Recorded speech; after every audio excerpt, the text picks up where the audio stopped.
बाकी हॉस्पिटल से मार खाया हुआ व्यक्ति भी अगर ऑल इंडिया मेडिकल चला जाए तो उसका जो इलाज है वो बड़ा अच्छा होता है सर। और ऐसा हमने सुना है आप लोगों ने है? तो मैंने कहा सर आप भी उसी मेडिकल इंस्टीट्यूट से पास आउट हो जहां से बाकी हॉस्पिटल्स के डॉक्टर पास आउट हैं। मैं डॉक्टर्स अलग अलग हॉस्पिटल के नाम नहीं ले सकता, तो अलग अलग हॉस्पिटल्स में अलग अलग डॉक्टर्स हैं, वो भी उसी मेडिकल इंस्टीट्यूट से पास आउट हैं, वही किताबें पढ़ के आए, हो सकता है टीचर भी एक ही हो। तो आप जो ऑल इंडिया मेडिकल में बैठे हुए लोग हो, आपके रिजल्ट इतने शानदार होते हैं और XYZ हॉस्पिटल के रिजल्ट इतने शानदार नहीं होते, क्यों? ऐसा क्या ताकत है आप में, ऐसा क्या टैलेंट है आपके अंदर? हम समझना चाहते हैं, पूरा देश समझना चाहता है।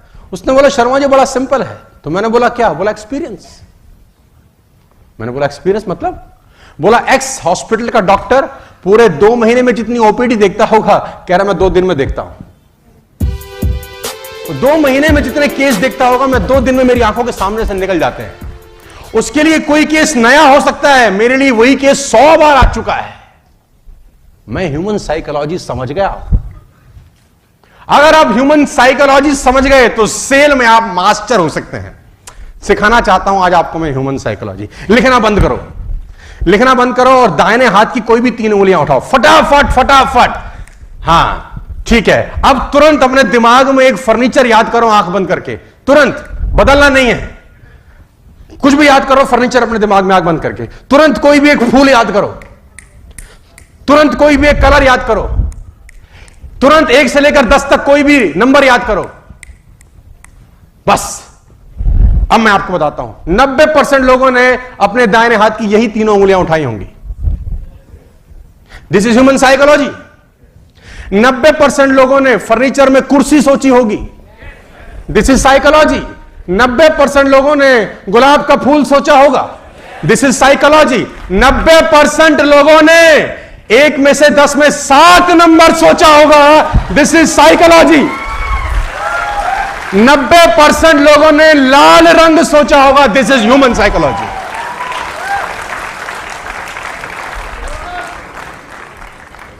लोग एक जैसे ही होते हैं साथियों, आपको डील करना आना चाहिए बस। लोग अलग अलग नहीं होते, ऑल पीपल आर सेम। हमारी सबकी ये प्रोग्रामिंग करी गई है बचपन से ही, कंपटीशन की और कंपैरिजन की। स्कूल में कंपटीशन, घर में कंपटीशन, भाई बहन का आपस में कंपटीशन। वो बहुत अच्छा है पढ़ाई में, तू बिल्कुल बेकार है। वो कितना अच्छा खेलता है, तू क्यों नहीं खेल पाता। वो कितना अच्छा दिखता है, तू इतनी अच्छी क्यों नहीं दिखती। Competition and comparisons. इससे हुआ क्या? हमारे माइंड की प्रोग्रामिंग हो गई। हम चाह करके भी इस दुनिया को बिना किसी कंपटीशन के, बिना अपने आप को किसी और से कंपेयर किए देख ही नहीं सकते। या तो हम किसी को अपने से कंपेयर करेंगे, उसको अपने से ऊपर बिठा देंगे, या उसको अपने से नीचे गिरा देंगे। इस प्रोग्रामिंग को अगर तोड़ना है तो एक सवाल को बीच में लगाना ही होगा। उसके बिना ये प्रोग्रामिंग नहीं टूट सकती। आप ऑटो पायलट पे चलते ही चले जाओगे, फंसते ही चले जाओगे, आपको समझ ही नहीं आएगा कि मेरी प्रॉब्लम्स की जड़ क्या है। आपके पास में एक छोटी गाड़ी है, आपने देखा कि आपका जो पड़ोसी है उसके पास में भी छोटी गाड़ी थी, अब वो एक बड़ी गाड़ी ले आया। आपके पास में सेंट्रो है, वो होंडा सिटी ले आया। आपका बहुत खास दोस्त है, वो भी इंजीनियर है, आप भी इंजीनियर हो, दोनों एक तरह का काम करते हैं। अब जब भी आप उसकी गाड़ी को देखोगे तो क्या होगा? कंपैरिजन आएगा कि उसके पास में ये है, मेरे पास में ये नहीं है। तो आपके अंदर एक डिजायर उठेगा उस लेवल पे, बल्कि डिजायर नहीं, सबसे पहले एक विश उठेगी कि काश मेरे पास भी एक ऐसी बड़ी गाड़ी हो। अब ये विश धीरे धीरे जैसे जैसे आप उसकी गाड़ी को देखते चले जाओगे, उसके बारे में सोचते चले जाओगे, ये डिजायर बन जाएगी। अब देखो ये डिजायर किस तरीके से फंसाएगा आपको, कि आपने उसके वो गाड़ी देखी और आपके अंदर डिजायर उठा कि मुझे ये गाड़ी चाहिए, बड़ी गाड़ी चाहिए, और आपका दिमाग चलना शुरू हो गया। माइंड में इमेजिनेशंस आनी शुरू हो गई कि मुझे चाहिए चाहिए चाहिए चाहिए चाहिए। आपने रास्ते निकालने शुरू कर दिए। इन डिजायर्स के अकॉर्डिंग माइंड ऑटोमेटिकली रास्ता निकालता है कि अब ये कैसे मिल सकती है, जल्दी से जल्दी ये कैसे मिल सकती है। उस वक्त हमको और कुछ दिखाई नहीं दे रहा होता, कुछ और चीजें समझ नहीं आ रही होती।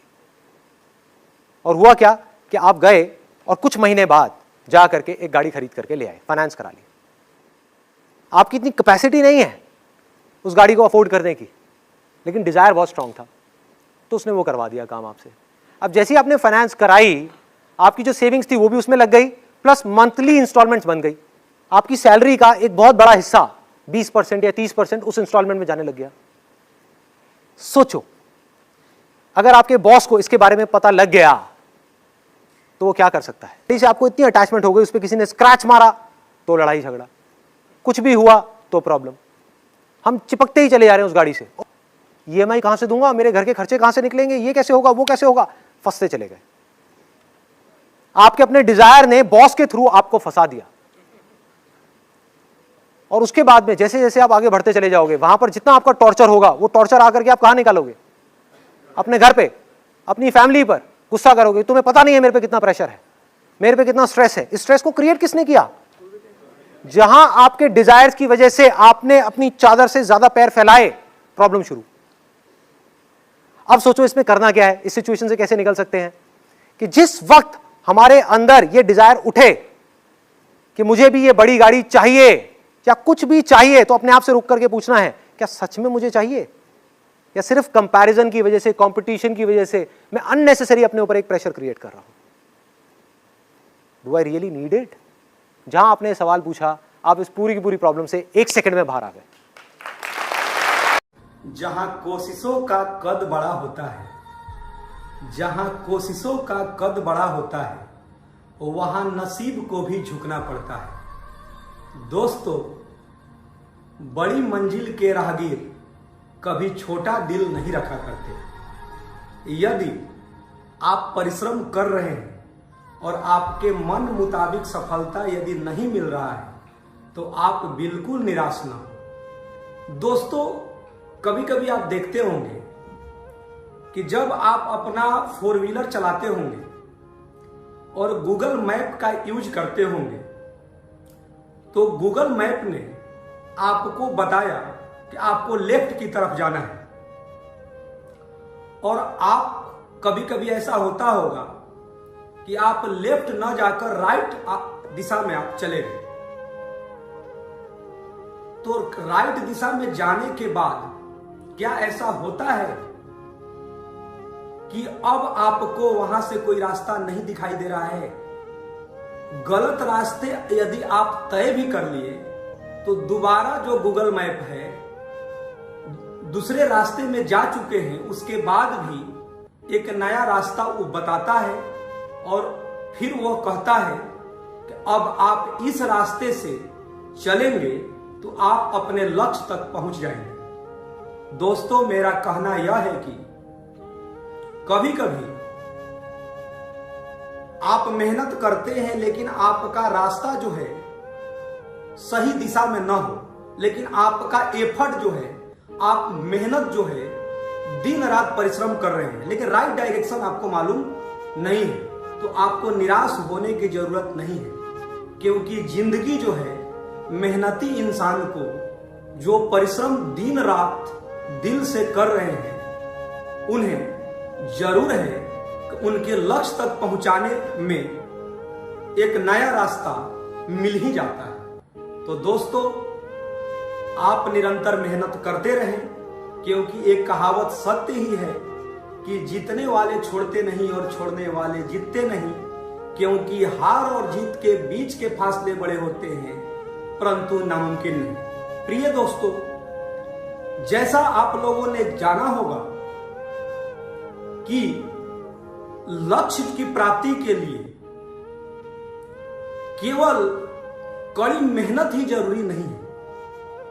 कड़ी मेहनत एक तरीका हो सकता है लक्ष्य पाने के लिए, और मेहनत करना जरूरी है भी, लेकिन जीवन में निराश नहीं होना है। क्योंकि जब गूगल मैप गलत रास्ते तय करने के बाद भी फिर दोबारा सही रास्ते बता देता है, तो कहीं ना कहीं आपको अपने आप पर विश्वास होना चाहिए, और यह विश्वास ही आपको आपके लक्ष्य तक जरूर पहुंचाएगा।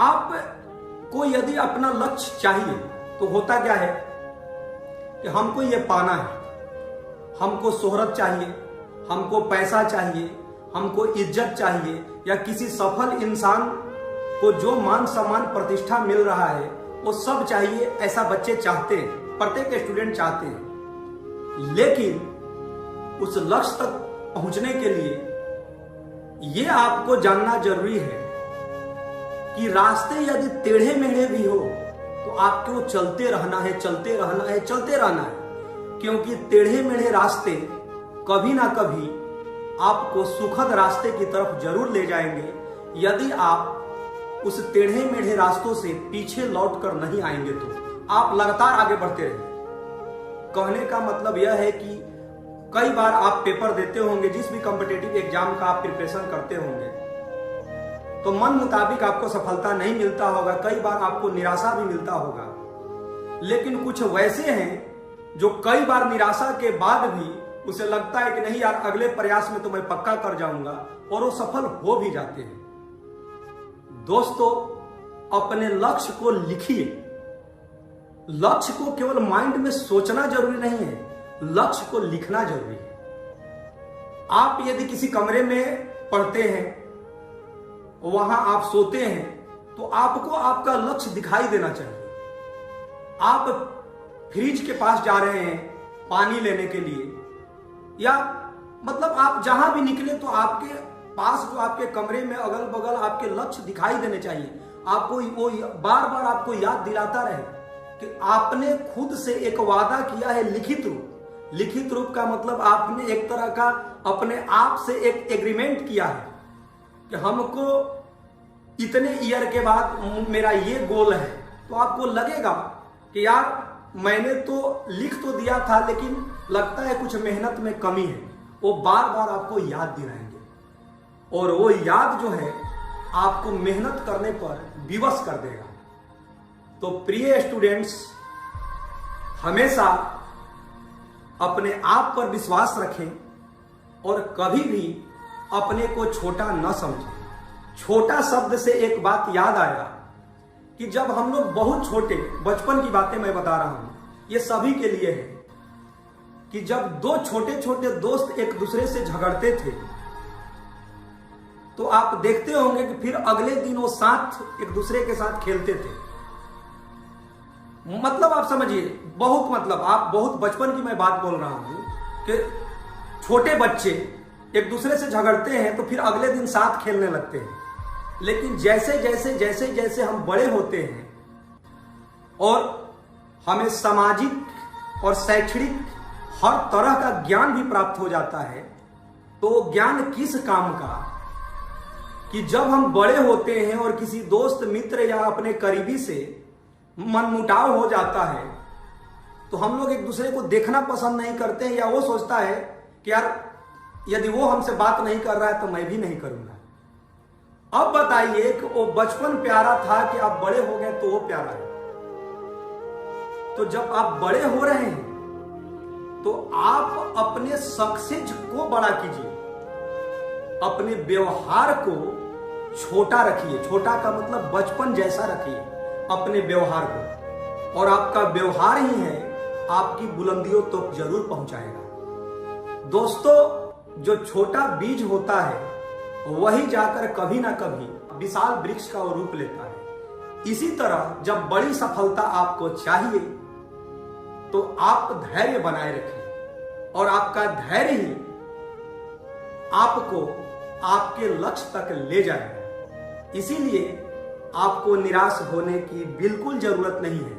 आप अपने गोल के प्रति दृढ़ संकल्पित रहें कि मैं कर लूंगा, मैं पक्का कर लूंगा।